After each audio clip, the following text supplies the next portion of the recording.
বৃহস্পতিবার সকালে মেয়েকে শ্বশুরবাড়ি থেকে আনতে গেলে বৃদ্ধ বাবাকে বেধড়ক মারধরের জেরে প্রাণ গেল বৃদ্ধের।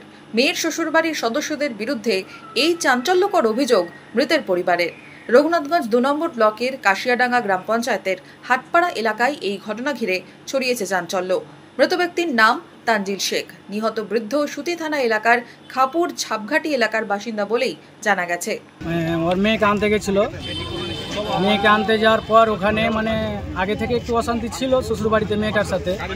তো জিনিসপাতি দেওয়ার জন্য আবার সব কিছু দেওয়া হয়েছে, যা কিছু দাবি করেছিল সম্পূর্ণ দাদা আমার দিয়েছে।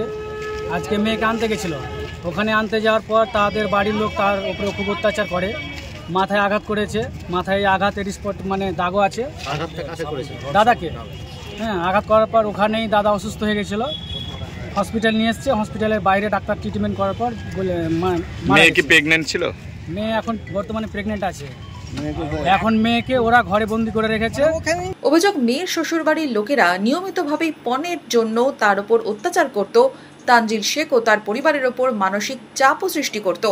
অন্তঃসত্ত্বা মেয়েকে নিজের বাড়িতে আনতে যাওয়ার সময়ই এইসব অতীতের বিবাদ আবার নতুন রূপ নেয় বলে অভিযোগ। হামলার পর মেয়েটিকে শ্বশুরবাড়িতে আটকে রাখা হয় বলেও অভিযোগ। পুলিশ মৃতদেহ উদ্ধার করে ময়না তদন্তের জন্য পাঠিয়েছে। প্রাথমিক তদন্তে মৃতের মাথায় হালকা আঘাতের চিহ্ন মিলেছে বলেও পরিবার সূত্রে জানা গেছে। ঘটনায় দুজনকে আটক করেছে রঘুনাথগঞ্জ থানার পুলিশ। অভিযোগের ভিত্তিতে শুরু হয়েছে তদন্ত।